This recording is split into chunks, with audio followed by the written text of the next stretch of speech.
So the funding strategies, let's talk about it. So with the credit cards and the credit unions, there's going to be more easy approvals because they're going to be actually taking into account your relationship with them and your overall banking relationship with them. So if you can do a good banking relationship with them, you're going to have easy approvals, even if you don't have the most perfect credit. Even if you start off with a low limit, you're still going to have an easier time getting approved because every credit union has their lowest tier. They have secured credit cards as well, that if you're really bad and you need secured, you can get into secured, do that for a while, whether unsecured or not. You're building relationship with that credit union. The credit limits are safe.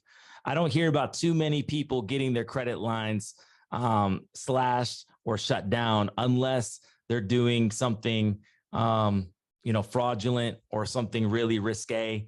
But for the most part, you don't hear about this, right? You don't hear about, oh, I had a $25,000 Navy federal credit card slashed down to $9,000. You don't hear that, but you do hear that with FMBO. You do hear that with Citi. You do hear that with US Bank. You do hear this with American Express.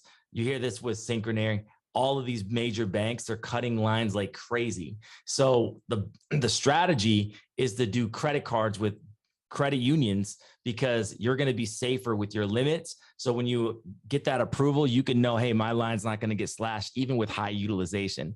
I've had in the past complete ridiculous amount of utilization and my lines never got slashed with my credit unions. My personal lines of credit, my credit cards, everything is safe with credit unions. So in this time, I would really urge you to build the relationship with the credit unions and get into the personal lines of credit and the personal credit cards with the credit union, because it's going to be a lot safer for you than having this with a lot of big banks. Now, the big banks may have better rewards, they may have better perks, but that's something that you got to go off of. But I'm just letting you know right now, they're going to be pretty safe for the most part. Most credit unions, if you're doing a banking relationship, they'll take your stated income, which is nice. They're also easy to liquidate. I'm going to show you a couple methods and how we do that. Now, one of them is also low or no cash advance fees, right? So one of the biggest plays that's out right now is using credit card, obviously using the prepaid method, which I'm going to show you today, but it's also by actually doing the cash advance strategy with credit union credit cards that have no cash advance fee and that have an APR the same. And I'm going to show you that at the end of the presentation of what that looks like. But you really can't do this with banks because usually what happens is you get hit with a cash advance fee, and then your cash advance fee could be like 25% APR and your normal APR could be like 8 or 9% for your purchase APR. So this is a big thing going on with DCU credit cards, PenFed credit cards, even Navy Federal credit cards, but we'll get into that. But it's going to be easy for you to liquidate. So I really like the strategy of doing credit cards with credit unions in this time. So personal loans, guys, I'm getting over a little bit of a cold, so just bear with me. 5 good reasons to consider taking out a personal loan. So let's go over what a personal loan is again, because this is our basic personal credit month. A personal loan is a sum of money borrowed from a lender that's paid back in a fixed monthly payments over a set amount of time. That's going to be a car loan. That's going to be a mortgage loan. That's going to be a student loan. That's going to be a personal loan, right? That's going to be a set amount that you pay every single month, right? And when it's paid off, you don't get any, you can't use it again. It's a one and done thing. So it's good if you need funds fast. If you're looking for stability and predictability, it's good for that, where you know what your monthly payment is every month. You need money for a variety of different things. Debt consolidation to get your utilization down. That's one of the biggest reasons why people do it. Home improvement loans, unexpected events, special occasions, a wedding, things like that. You need help managing high interest credit card debt. This is credit hell. Late payments and high credit utilization. We've went over that many times. I'm going to keep preaching that. The 2 things that are going to get you in hell is if you miss one payment or you have a high utilization, then you're not going to get approved from anybody else with a credit card. You're going to have to get a debt consolidation loan, okay? And you want to finance a major purchase, right? That's pretty self-explanatory. So personal loans, I don't recommend you ever take out, remind yourself this, never take out a personal loan unless you have a plan. Never take out a personal loan unless you have a plan. Okay. If you have a plan and there's an end game and there's a roadmap to that, cool. Love it. Do what you do. But if you're just getting out a personal loan to be cool and get a $50,000 loan in a pandemic and you don't know what to do with it, you're actually going to go backwards because you're going to usually pay higher interest for these personal loans, especially during a pandemic and especially during a recession, right? So just be mindful of that. Let's go with the difference between a line of credit and a loan, okay? A loan is non-revolving. It's a one and done thing, like I said. Line of credit is you have a $20,000, $15,000 lump sum of money that you can always tap into and move it right to your checking account in seconds. You don't have to liquidate it. You don't have to use plastique. You don't have to use manufacturer spending. It's literally a sum of money that can be transferred to any checking account that you have at any institution. Okay. So it's a lot harder to get these with banks right now. But with credit unions, they're still around. Thank God. We saw a couple of years ago or a year and a half ago, Wells Fargo was like literally closing down Wells Fargo lines of credit, and everybody had a tissy fit about it, right? Because people's lines were getting slashed left and right. Well, think about it. A line of credit is a risk to the bank.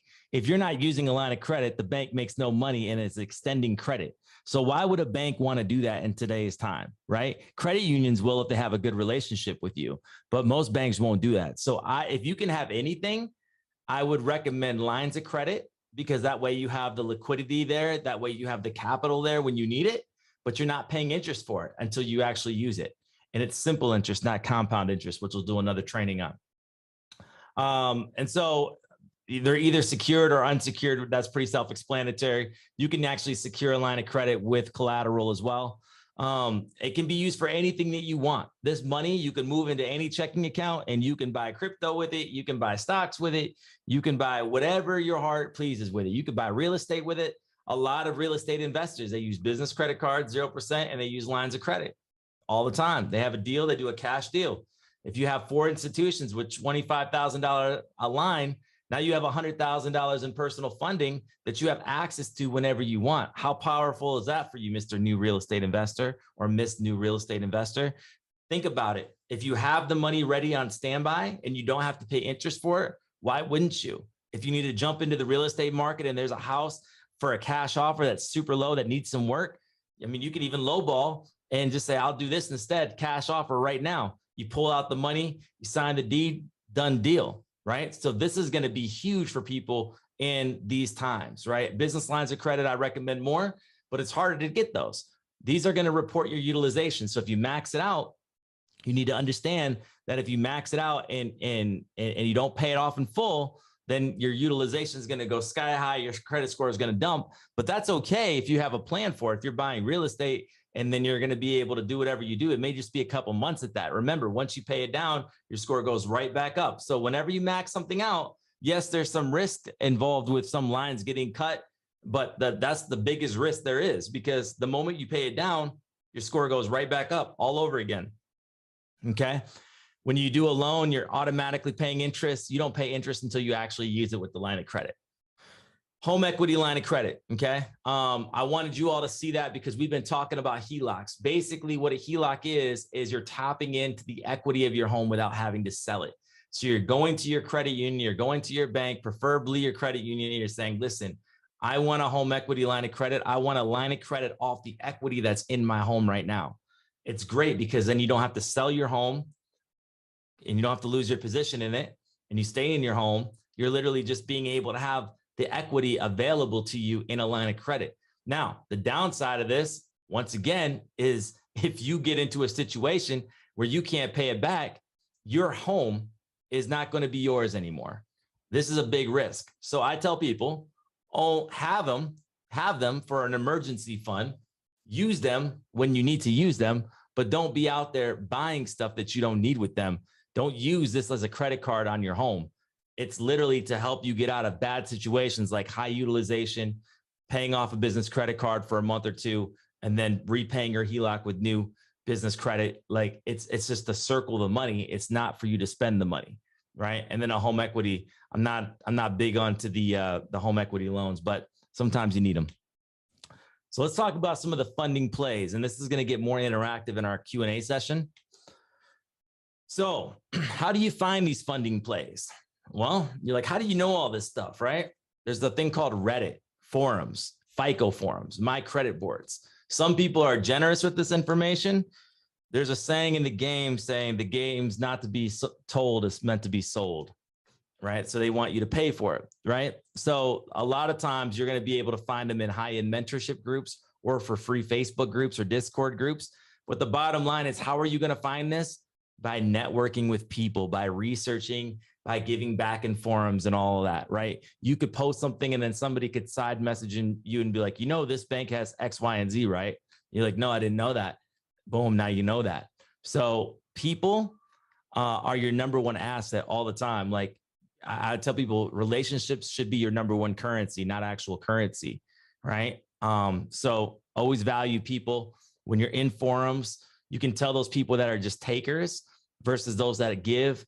It should be if you want to be known in forums and if you want people to be generous with information with you, be a good person and be generous with them. YouTube videos.